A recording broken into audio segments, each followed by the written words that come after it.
일어나셔서 찬송하심으로 하나님 앞에 주일 예배를 시작하도록 하겠습니다.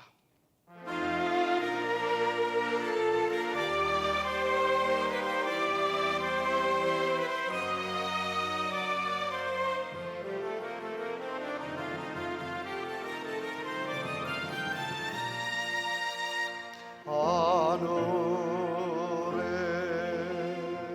계신 아버지 이런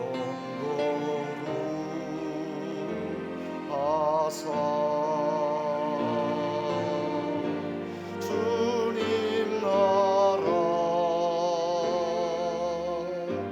임하시고 도시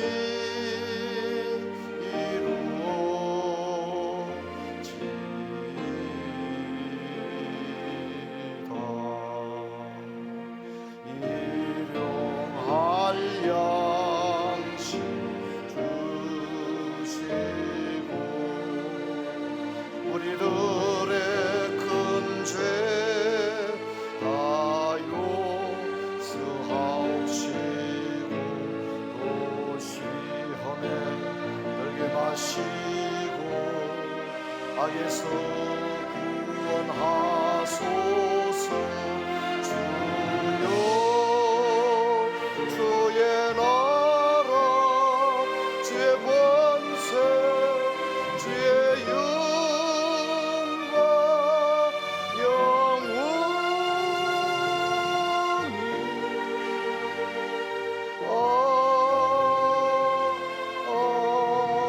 아멘. 2020년 3월 15일 3월 셋째 주 주일 예배를 하나님께 올려드리겠습니다.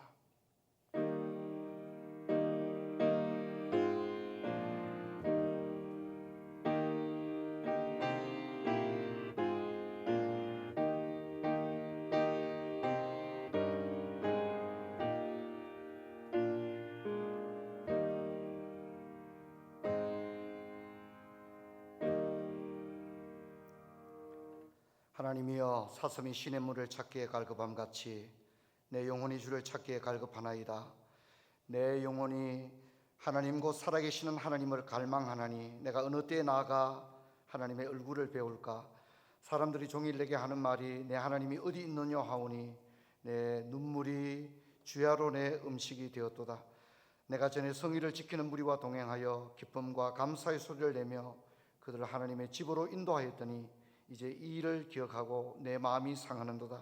내 영혼아, 내가 어찌하여 낙심하며 어찌하여 내 속에 불안해하는가. 너는 하나님께 소망을 두라.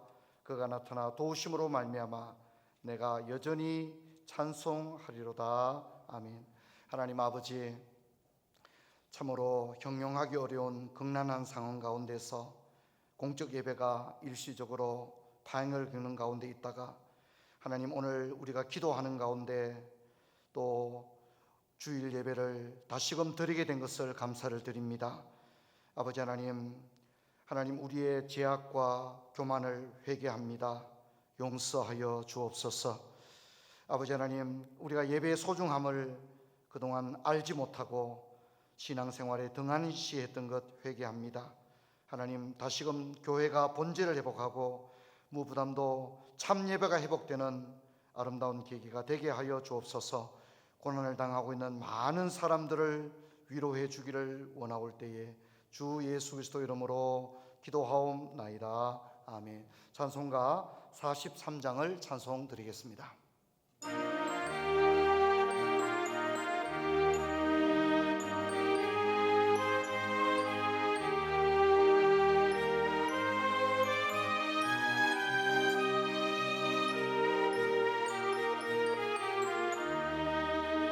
즐겁게 안식할 날, 반갑고 좋은 날, 내 마음을 평쾌하니 즐겁고 기쁜 날, 이 날에 천하 만민 다 보좌 앞에서 참된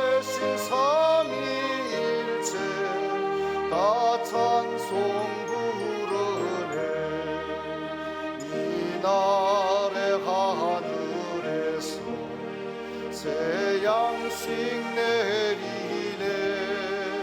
성회로 모이라고 종소리 울리네.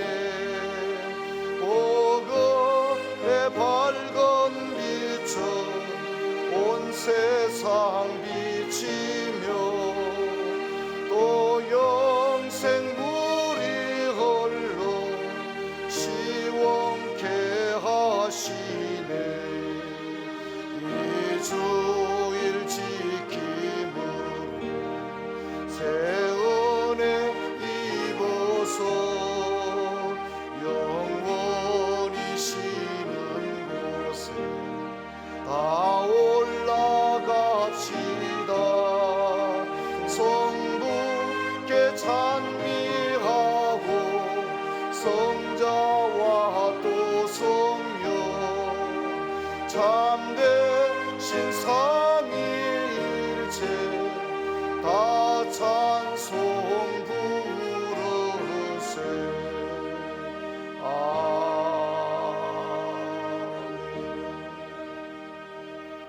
다 함께 사도신경으로 신앙 고백을 올려드리겠습니다.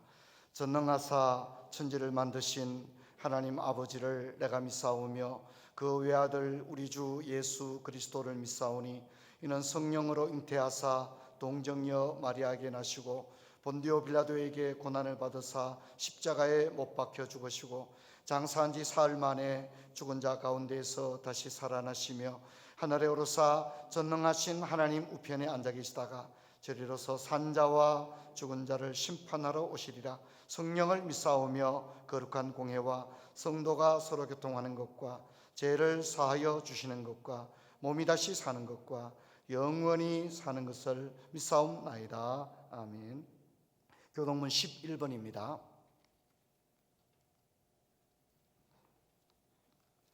교동문 11번 10편 17편 말씀 교독하도록 하겠습니다. 여호와여 의의 호소를 들으소서. 나의 부르짖음에 주의하소서. 거짓되지 아니한 입술에서 나오는 나의 기도에 귀를 기울이소서. 주께서 나를 판단하시며 주의 눈으로 공평함을 살피소서. 주께서 내 마음을 시험하시고 밤에 내게 오시어서 나를 감찰하셨으나 흠을 찾지 못하셨사오니 내가 결심하고 입으로 범죄하지 아니하리이다. 사람의 행사로 논하면 나는 주의 입술의 말씀을 따라 스스로 삼가서 포악한 자의 길을 가지 아니하여 싸우며 나의 걸음이 주의 길 굳게 지키고 실족하지 아니하였나이다. 하나님이여 내게 응답하시겠으므로 내가 불러싸우니 내게 귀를 기울여 내 말을 들으소서. 주께 피하는 자들은 그 일어나 치는 자들에게서 오른손으로 구원하시는 주여 주의 기이한 사랑을 나타내소서. 아멘. 이제 오늘 예배를 위해서 조기석 장로님께서 기도해 주시겠습니다.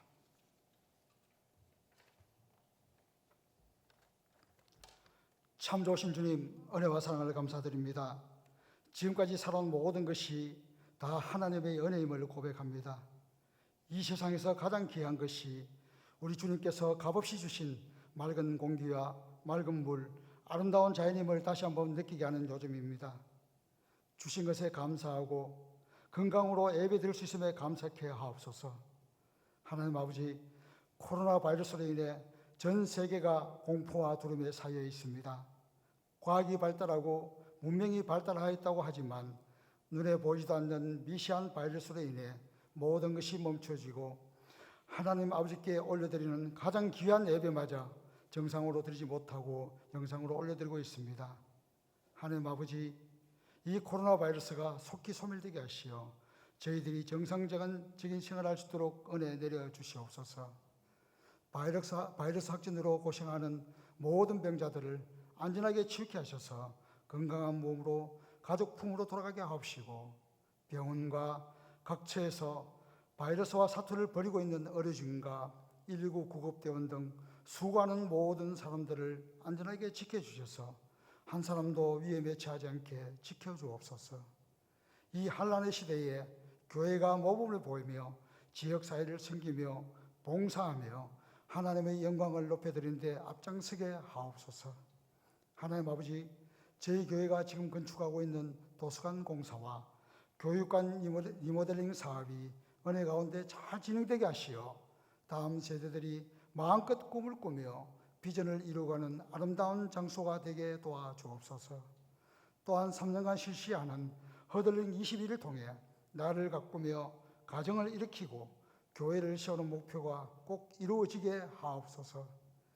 이 교회를 이끌어 가시는 담임 목사님을 영육간의 강건함으로 붙들어 주옵시고 언제나 피곤치 않게 하셔서 양떼들을 목양하는 데 부족함없게 하옵시며 함께 사회 가시는 여러 목사님과 전도사님들에게도 동일한 은혜로 채워 주옵소서. 해외 각지에서 복음을 전하시는 선교사님들과 그 가정들을 지켜주옵시고 어려움 당하지 않게 하시어 맡은 사역 잘 감당할 수 있게 은혜 내려 주옵소서. 이 시간 교회에서 예배드리지 못하고 각자의 처소에서 영상으로 예배를 드리는 푸른 초단교회의 모든 성도와 그 가정들을 안전하게 지켜주옵시고 목사님을 통하여 주신 말씀에 귀한 은혜 받는 시간 되게 하옵소서. 감사드리며 우리 구원자 되신 우리 주 예수 그리스도의 이름으로 기도드립니다. 아멘.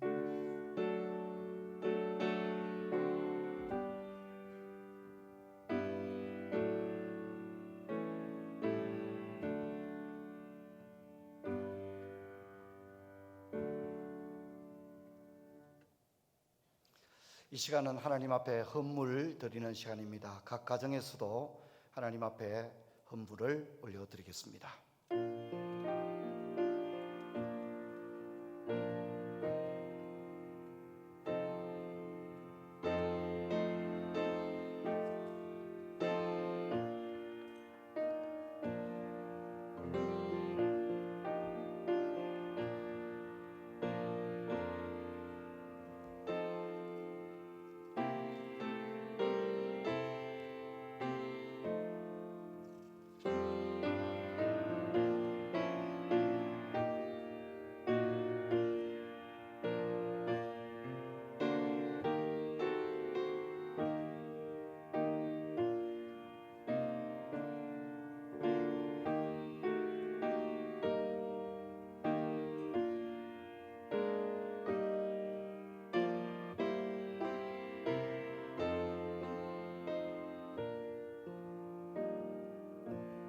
제가 헌금을 위해서 기도하겠습니다. 하나님 아버지, 오늘 저희들 이렇게 하나님 앞에 교회와 각 처에서 그리고 각 가정에서 주일 예배를 드릴 수 있도록 은혜를 주신 것을 감사를 드립니다.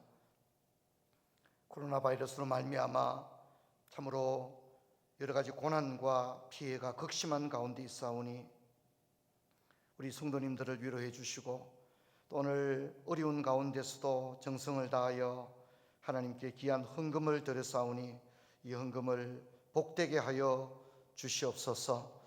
하나님, 우리가 다시금 평온한 일상을 회복하고 우리 삶의 현장으로 다시금 돌아올 때에 참으로 우리가 잃어버린 것보다 더 많이 예비하셔서 허락해 주실 하나님께 소망을 두며 하루하루 감사함으로 나가는 저희들 되게 하여 주옵시되, 특별히 코로나 바이러스 이 사태로 말미암아 우리 성도들 가운데 핍절한 가정이 없도록 하나님이 특별히 지켜주시고 인도해 주시며 불꽃 같은 눈동자로 함께하여 주옵소서. 주 예수 그리스도 이름으로 기도하옵나이다. 아멘. 우리 함께 예배드리는 분들과 한번 인사할 때 하나님의 평안을 바랍니다. 이렇게 한번 인사하겠습니다. 하나님의 평안을 바랍니다. 우리 가정에 있는 분들도 함께 인사하시길 바랍니다. 교회 소식을 말씀드리겠습니다. 오늘 우리 교회는 공적 예배를 단계적으로 회복하는 첫 주일로서 중직자들과 또 예배를 희망하는 성도님들이 오늘 나와서 예배를 드리게 되었습니다. 다음 주에는 1부부터 4부 정상적인 예배를 드릴 계획으로 있습니다. 그리고 주중에 새벽 예배는 성경 통독 새벽 예배로 인터넷을 통해서 각 가정에서 개별적으로 드리시고, 수요 예배와 금요 홀파도 그 수요 예배와 금요 홀파는 교회에서 정한 시간에 해집하여 드리게 되겠습니다. 이렇게 우리가 예배를 이렇게 단기적으로 회복해서 드리지만 여러 가지 제한적 상황에 있는 분들은 교회 출입하는데 조금 이렇게 주의를 하시면 좋겠다, 그렇게 생각됩니다. 고난당하는 분들이 없도록 여러분들께서 특별히 기도해 주시고 교회를 위해서 기도해 주시기를 부탁을 드립니다. 우리 교회 성도들 가운데 추승복 박경숙 집사님께서 이사를 하셨습니다. 위에서 기도해 주시길 바랍니다. 그리고 우리 교회 시온 찬양대를 섬기시는 박재홍 집사님께서 오늘 장인상을 당했습니다. 우리 교회가 장례를 집례하게 될 텐데 여러분 유족을 위해서 또 장례가 어려움 없이 잘 치러질 수 있도록 여러분들께서 기도해 주시기를 부탁을 드립니다. 오늘 예배를 마치고 나갈 때 교회에서 작은 선물이 좀 준비되어 있습니다. 휴대용 손 세정제하고 또 마스크, 그리고 작은 떡이 준비되어 있습니다. 가실 때 가져가실 수 있기를 바랍니다. 이제 우리 하나님의 말씀 보도록 하겠습니다. 잠언 6장 1절에서 19절의 말씀입니다. 잠언 6장 1절에서 19절의 말씀 제가 읽겠습니다. 내 아들아, 내가 만일 이웃을 위하여 담보하며 타인을 위하여 보정하였으면 내 입의 말로 내가 얽혔으며 내 입의 말로 인하여 잡히게 되었느니라. 내 아들아, 내가 내 이웃의 손에 빠졌은적 이같이 하라. 너는 곧 가서 겸손히 내 이웃에게 간구하여 스스로 구원하되 내 눈을 잠들게 하지 말며 눈꺼풀을 감기게 하지 말고 노루가 사냥꾼의 손에서 벗어나는 것 같이 새가 그물 치는 자의 손에서 벗어나는 것 같이 스스로 구원하라. 게으른 자여, 개미에게 가서 그가 하는 것을 보고 지혜를 얻으라. 개미는 두령도 없고 감독자도 없고 통치자도 없으되 먹을 것을 여름 동안에 예비하며 추수할 때에 양식을 모으느니라. 게으른 자여, 내가 어느 때까지 누워 있겠느냐? 내가 어느 때에 잠에 깨어 일어나겠느냐? 좀 더 자자, 좀 더 졸자, 손을 모으고 좀 더 누워 있자 하면 내 빈궁이 강도같이 오며 내 궁핍이 군사같이 이르리라. 12절부터는 우리 같이 읽겠습니다. 불량하고 악한 자는 구부러진 말을 하고 다니며 눈짓을 하며 발로 뜻을 보이며 손가락질을 하며 그의 마음에 폐역을 품으며 항상 악을 꾀하여 다툼을 일으키는 자라. 그러므로 그의 재앙이 갑자기 내려 당장에 멸망하여 살릴 길이 없으리라. 여호와께서 미워하시는 것 곧 그의 마음에 싫어하는 것이 67가지이니 곧 교만한 눈과 거짓된 혀와 무지한 자의 피를 흘리는 손과 악한 계교를 꾀하는 마음과 빨리 악으로 달려가는 발과 거짓을 말하는 망령된 증인과 및 형제 사이를 이간하는 자이니라. 아멘. 사랑하는 성도 여러분, 참으로 우리는 사상 초유의 상황을 경험하고 있습니다.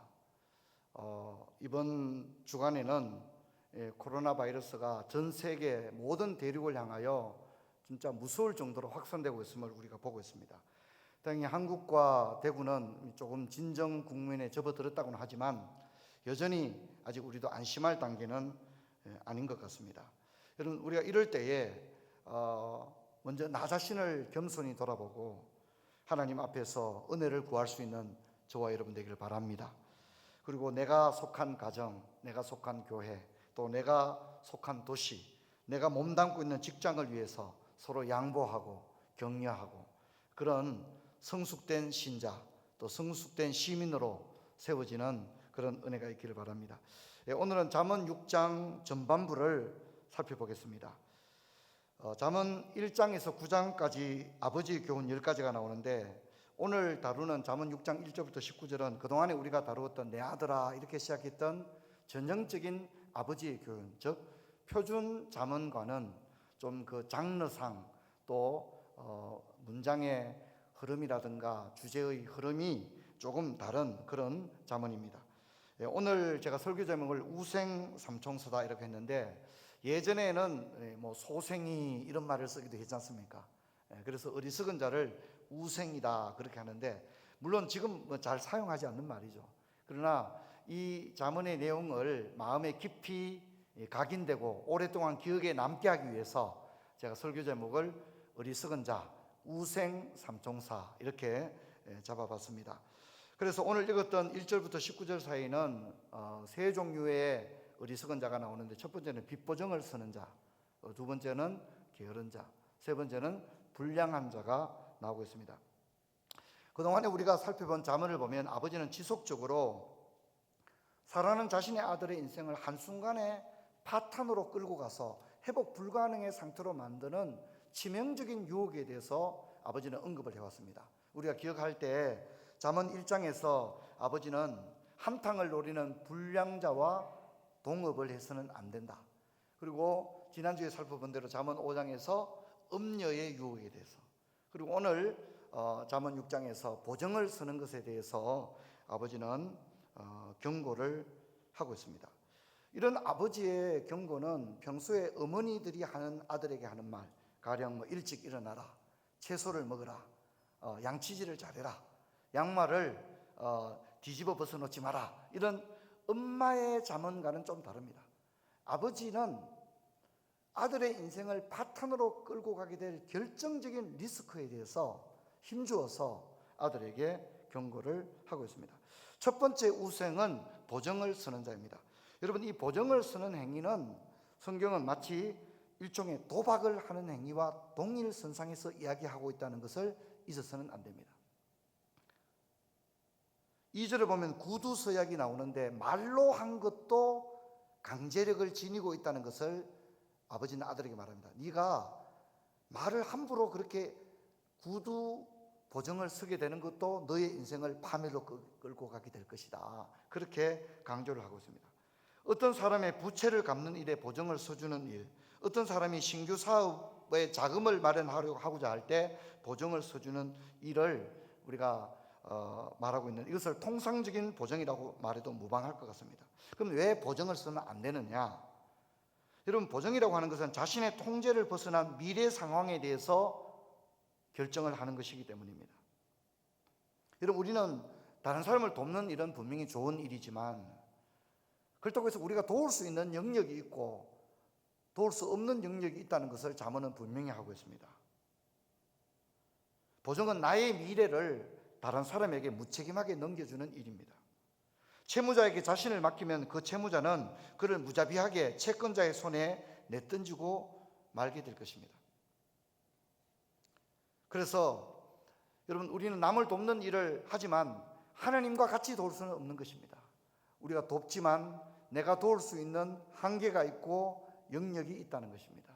그러나 보정은 마치 우리가 하나님처럼, 우리는 내일 일을 알지 못하지 않습니까? 보정을 쓴다는 것은 불확실한 미래에 대하여 자신의 자산을 넘기는 것을 의미하기 때문에, 그것은 어떤 누구도 예측할 수 없는 일에 자신이 결정을 하는 것이 되는 것입니다. 그럼 우리는 겸손해야 됩니다. 이번에 코로나 사태를 바라보면 아무리 발전된 선진국, 또 뛰어난 학자, 여러분, 이게 아무런 힘을 발휘하지 못한다는 것을 우리가 보게 됩니다. 그동안에 여러분, 우리 인류는 얼마나 많은 걸 자랑했습니까? 과학과 심지어 우주에까지 나가고 그렇게 하지 않습니까? 상상할 수 없는 엄청난 능력을 가지고 있지 않습니까? 컴퓨터도 빅데이터를 관리하는 엄청난 슈퍼컴퓨터를 가지고 있지만 한 치 앞을 여전히 예측하지 못하는 것입니다. 그런데 보정을 쓴다고 하는 것은 마치 자신이 하나님처럼 자신의 미래에 대하여 당당하게 결정을 할 수 있다는 걸 의미하기 때문에, 이것은 바람직한 태도가 아닌 것입니다. 아버지는 만일 아들이 이런 극단적인 상황에 빠졌다면 그냥 우연히 자신을 맡기면 안 되고 온갖 노력을 기울여서 어떻게 하든지 그 상황에 빨리 벗어나야 한다고 아들을 충고합니다. 마치 사냥꾼의 올무에서 벗어나는 노루와 새처럼 보정관계에서 가장 빨리 벗어나는 방법을 선택해야 한다. 할 수 있다면 가서 엎드려 절이라도 해야 된다. 그렇게 이야기를 하고 있습니다. 두 번째 우생은 게으른 사람입니다. 여러분, 6절에다가 한번 적어 놓으시길 바랍니다. 이 잠언의 게으름은 하나의 자기 파괴 행위입니다. 게으르다는 것은 하나의 어떤 성격 정도가 아니라 자신의 자기 파괴 행위라고 성경은 말하고 있습니다. 아버지는 아들에게 흥미로운 비유를 사용합니다. 아버지는 개미의 예를 들고 있습니다. 개미는 먹을 것을 여름 동안에 예비한다는 것입니다. 그리고 가난은 훔치는 강도와 군사처럼 닥칠 것이라고 경고합니다. 특별히 잠언은 자기 파괴의 주범인 게으름의 대명사를 잠에 들고 있습니다. 여러분 기억하시죠? 지금까지 우리가 살펴본 잠언에서의 잠언 복이었지 않습니까? 하나님이 사랑하는 자에게 복을 주시고 의인에게 하나님은 그 잠이 달리로다, 그렇게 했지 않습니까? 근데 오늘 여기에서는 이 잠은 자신을 파괴하는 매우 치명적인 잘못으로 등장하고 있습니다. 그동안에 우리가 살펴본 잠은 의인에게 주시는 복이었습니다. 또 잠은 성실과 근면의 일생을 살고 하나님 앞에서 거룩한 삶을 산 경건한 사람에게 주시는 하나님의 선물이었습니다. 하지만 마땅히 해야 할 일을 하지 않고 빈둥대거나 인생을 허비하거나 또 인생을 나태와 안일, 오락으로 살아가는 사람들에게 주어지는 넘치는 수면은 곧 자신을 파괴로 이끌어가는 그런 일이라는 것입니다. 자신을 죽이는 일이다, 그렇게 이야기를 하고 있습니다. 성도 여러분, 우리는 대충 살아서는 안 되는 사람입니다. 할렐루야. 왜냐하면 주님께서 우리를 피로 값주고 사신 줄 믿습니다. 그래서 내 인생은 나의 것, 인생 별것 있습니까? 여러분, 그건 굉장히 불량자의 태도입니다. 우리는 인생에 대해서 진지해야 됩니다. 왜냐하면 주님이 피로 값주고 우리 인생을 사셨기 때문입니다. 그러므로 우리는 선한 청지기처럼 살아가야 합니다. 가정과 직장에서도 열심히 살아야 합니다. 그리스도인이 게으르다는 평가를 받는 것은 하나님의 영광을 가리는 일입니다. 직장에서 저 사람은 게으르다, 나태하다, 저 사람은 불성실하다, 만약 우리가 그렇게 평가를 받는다면 진짜 우리가 하나님의 영광을 가린다는 것을 잊지 말아야 합니다. 여러분, 우리는 신앙생활에서도 게을러서는 안 됩니다. 사도는 로마에 보낸 편지에서 로마서 12장 11절 우리가 같이 한번 읽어봅시다. 부지런하여 게으르지 말고 열심을 품고 주를 섬기라, 그렇게 말합니다. 신앙생활도 게으르지 말라는 겁니다. 열심을 품고 주를 섬기라, 그렇게 이야기를 하고 있습니다. 또한 우리 주님께서는 에베소에 보낸 편지에서 이렇게 말합니다. 계시록 2장 3절 우리 같이 한번 읽어봅시다. 또 내가 참고 내 이름을 위하여 견디고 게으르지 아니하는 것을 아노라. 아멘. 우리 주님께서는 에베소 교회가 게으르지 아니했다는 것을 평가하고 있습니다. 주님은 지켜보고 계신 겁니다. 그래서 우리가 아는 대로 우리가 주님 앞에 갔을 때 악하고 게으른 종아라고 하는 책망이 있다는 걸 알고 있지 않습니까? 그러므로 그리스도인들은 일상생활뿐만 아니라 신앙생활도 게을러서는 안 된다는 것입니다. 열심을 품고 주를 섬겨야 합니다. 게으름이 자기 파괴 행위듯이 영적인 삶에서도 게으름은 너무나도 잘못된 태도임을 잊지 말아야 합니다. 세 번째 우생은 불량자입니다. 여러분, 이렇게 이제 어리석은 자가 첫 번째, 두 번째, 세 번째 이렇게 주어지는데 어떻습니까? 계속 점점 상황이 안 좋은 쪽으로 가고 있습니다. 첫 번째보다는 두 번째가, 두 번째보다는 세 번째가 더 최악의 우생을 제시하고 있는 것입니다. 여러분, 세 번째 우생을 묘사하는 장면을 우리가 눈여겨볼 필요가 있는데요. 12절을 보면 구부러진 말을 한다, 그렇게 얘기를 하고 있습니다. 말이 바르게 나오는 말이 없는 거예요. 어떤 말을 해도 말이 어떻다고요? 네, 구부러진 말. 우리 경상도식으로 하면 어떻습니까? 삐딱하게 말한다는 거죠. 말이 바르게 나오는 법이 없는 거예요. 무슨 말을 해도 구부러진 말을 하는 거죠. 삐뚤어진 말을 하는 겁니다. 자, 보십시오. 그리고 13절을 보면 눈짓을 하며 라고 말합니다. 눈짓을 하며. 그 다음에 또 뭐라죠? 발로 뜻을 보이며, 요거는 밑줄 거, 그죠? 여기는 눈짓, 그 다음에 뭡니까? 발짓입니다. 발짓. 눈짓, 발짓. 그 다음에 뭡니까? 손가락 짓을 하고 있습니다. 이게 다 의사소통 행위거든요. 이 사람은 말만 구부러진 줄 알았더니 그게 아닙니다. 눈도 눈짓을 막 합니다. 또 발로 막 의사표시를 하는 거예요. 발로 무슨 기분이 나쁘다든가 어떤 의사표시를 발로 하는 겁니다. 발로. 또 손가락으로 이렇게 손가락질을 하는 겁니다. 여러분, 참 이 불량한 자를 묘사하고 있는 이 잠언의 묘사는 참으로 두려울 정도입니다. 그리고 그 마음은 어떻습니까? 마음은 폐역을 일으키며 항상 악을 꾀하며 선을 도무지 도모하지 않습니다. 선이라고 하는 것은 찾아볼 길이 없어요. 항상 악을 꾀하며 또 뭡니까? 다툼을 일으킵니다. 그냥 어디 가든지 분란을 일으키고 문제 소지를 만들고 사람들을 아주 고통으로 몰고 가는 거죠. 이것이 불량한 자입니다. 저는 우생3에서 인생의 최악을 봅니다. 인간이 얼마나 악한 존재인가를 보여주기에 충분합니다. 우생은요, 입으로만 거짓말을 하는 게 아니라 그의 온몸이, 그의 신체 전부가 거짓말을 하는 도구로 사용되고 있다는 겁니다. 맥케이는 이 장면을 음산한 상징 언어라고 해석을 하고 있습니다. 이 불량자는 음성 언어와 신체 언어 전부가 악으로 가득 차 있다는 겁니다. 누르면 몸의 어떤 부위든지 누르면 냄새가 나지 않는 부위가 없을 정도로 최악의 상태를 나타내고 있습니다. 그야말로 온몸이 죄로 물든 인생입니다. 그런데 여러분, 이 12절에 불량하고 하는 말에다가 여러분 적어 놓으시기 바랍니다. 이 불량하고라고 하는 이 불량자를 성경 히브리어 원문은 아담 벨리알이다 이렇게 얘기를 하고 있습니다. 뭐라고 하고 있다고요? 예, 아담 벨리알. 이 아담이라는 말은 사람이라는 뜻입니다. 아담이라는 사람, 불량한 사람, 아담 벨리알 이렇게 이야기를 합니다. 그런데 이 아담 벨리알이라는 단어는 성경에 사무엘상 2장 12절에 엘리의 아들들을 이야기할 때 엘리의 아들들은 불량자라, 기억나십니까? 그렇게 얘기했잖아요. 그때 그게 아담 벨리알입니다. 엘리의 두 아들을 불량자라고 말할 때 이게 아담 벨리알입니다. 그리고 열왕기상 21장 10절에 보면 아합이 나봇의 포도원을 가로채기 위해서 아주 불량한 사람을 거짓 증언을 하게 하거든요. 그렇죠, 그죠? 그때 그 모사꾼 불량한 자를 아담 벨리알이다 그렇게 이야기를 합니다. 여러분, 고린도후서 6장 15절을 우리 같이 한번 읽어볼까요? 그리스도와 벨리알이 어찌 조화되며 믿는 자와 믿지 않는 자가 어찌 상관하며 라고 말하고 있습니다. 이 벨리알은 그리스도와 정반대 방향에 있는 존재를 이야기합니다.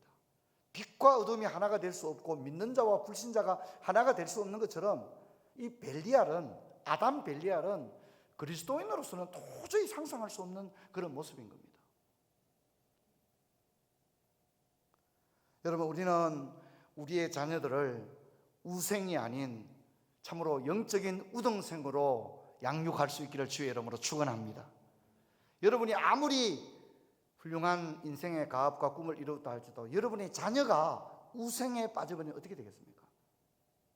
여러분, 하나님께서 자녀를 여러분에게 맡기신 줄로 믿습니다.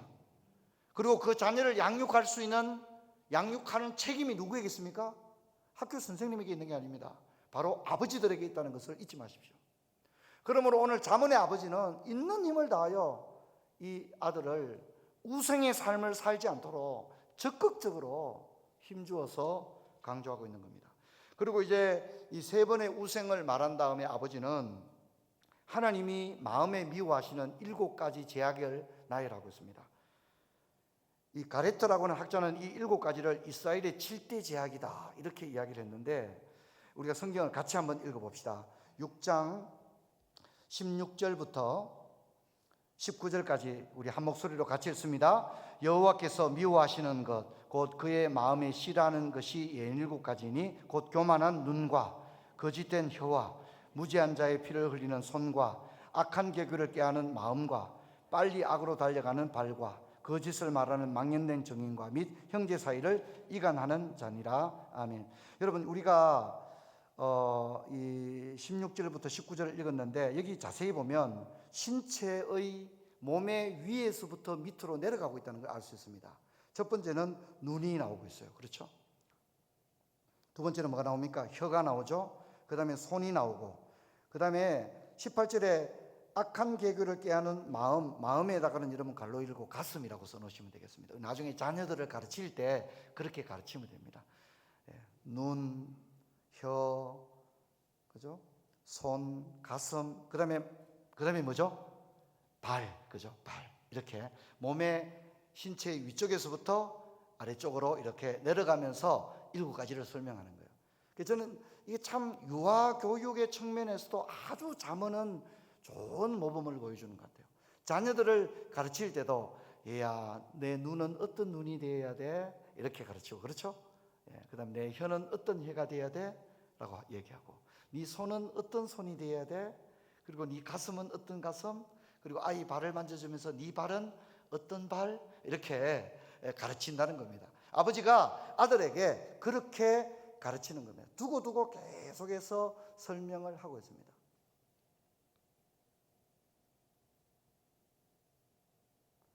사랑하는 성도 여러분, 저는 이제 여러분과 말씀을 이제 맺고자 합니다. 여러분, 우생의 삶은 신자와는 전혀 어울리지 않고 또 우리 아이들이 이런 인생을 살아서는 결코 안 될 것입니다. 여러분, 우리는 의와 빛의 생활을 해야 될 줄로 믿습니다. 우생이 되지 맙시다. 우리의 자녀들을 우생이 되도록 내버려 두지 마십시다. 자기 인생 자기가 산다. 여러분, 그건 뭐 성경적이지 않은 말입니다. 부모는 자녀를 위해 눈물로 기도하고, 오늘 잠언의 아버지가 아들에게 어리석은 인생을 살지 않을 것을 이렇게 이야기하는 것처럼 우리는 자녀들과 다정다감하게 많은 대화의 시간을 만들고 아이들에게 말씀을 전해야 됩니다. 여러분, 잠언 22장 6절 우리가 같이 한번 읽어봅시다. 마땅히 행할 길을 아이에게 가르치라. 그리하면 늙어도 그것을 떠나지 아니하리라. 아멘. 어려서부터 계속해서 가르쳐야 됩니다. 그래야만이 아이들이 바른 길을 갈 수 있습니다. 저는 우리 교회가 가정예배가 든든히 쓰는 그런 교회가 되기를 주의 이름으로 축원합니다. 가정마다 잠언의 언어가 넘쳐나기를 바랍니다. 오늘 우리 엄마들이 드라마 본다고 말이죠. 얼마나 드라마를 사랑하는지 몰라요. 그 드라마 보는 열정만큼 우리가 아이들에게 성경을 읽어주고 영적이고 거룩한 언어들, 잠언의 언어들을, 그런 담론들을 가지고 대화를 나누면 얼마나 좋겠습니까? 이번에 아이들이 학교를 못 가고 있어요. 그러면 무슨 기회입니까 지금? 뭐 할 기회예요? 아이와 함께 성경 읽고 가정예배 드리고 영적인 담화를 나눌 수 있는 절호의 기회인 줄로 믿습니다. 이 기회를 거기에 사용해야 되는 겁니다. 아이들이 학교 안 가고 온 가족이 집에 있으니까 막 가족끼리 막 싸우고 불화가 일어나고, 여러분 그렇게 되어서는 안 됩니다. 오히려 이때 모여서 같이 여러분 거실에 둘 앉아 가정 기도회도 하시기를 바랍니다. 기도회도 하십시오. 성경도 같이 돌아가면서 윤독으로 읽으시고 가정 예배도 정중하게 드리시고 그렇게 되시기를 주의 이름으로 축원합니다. 가정마다 잠언의 언어가 넘쳐나고 잠언의 아버지, 잠언의 자녀들이 세워지는 그런 복된 은혜가 있기를 주의 이름으로 축원합니다. 제가 기도하겠습니다. 하나님 아버지, 오늘 잠언 6장 1절에서 19절을 통해서 어리석은 사람들에 대해서 살펴봤습니다. 먼저는 우리 자신들이 어리석은 인생을 살지 않게 하시고 여호와를 경외하는 인생을 살게 하옵소서. 또한 우리 자녀들이 어리석은 길을 갈까 두렵습니다. 아버지, 어려서부터 하나님의 말씀으로 양육하는 그런 부모들 되게 하시고, 특별히 믿음의 가정들마다 잠언의 언어가 넘쳐나는 복된 역사가 있게 하여 주시옵소서. 주 예수 그리스도 이름으로 기도하옵나이다. 아멘. 우리 자리에서 다 일어나셔서 450장 찬송 드리겠습니다.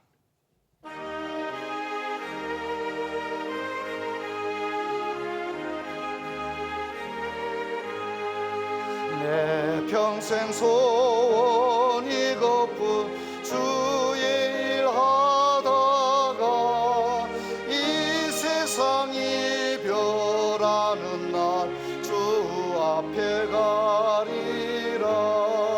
꿈같이 헛된 세상이 취할 건 무엇냐.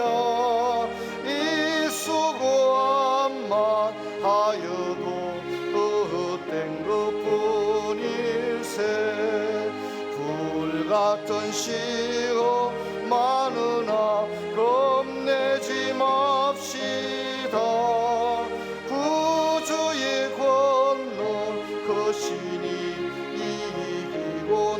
남겠네. 금보다 귀한 믿음은 참복의 태도다. 이 진리 믿는 사람들 다 복을 받겠네. 살같이 빠른 방음을 저 위에 아끼세. 온 몸과 마음을 바치고 힘써서 일하세. 아멘. 이제는 주 예수 그리스도의 은혜와 하나님 아버지의 사랑과 성령의 충만하신 역사가 어리석은 자의 길을 가지 아니하고 오직 여호와를 경외하는 자의 삶을 살리라 결단하는 푸른 초장의 모든 권속들 머리 위에 이제부터 영원토록 함께 있을지어다. 아멘.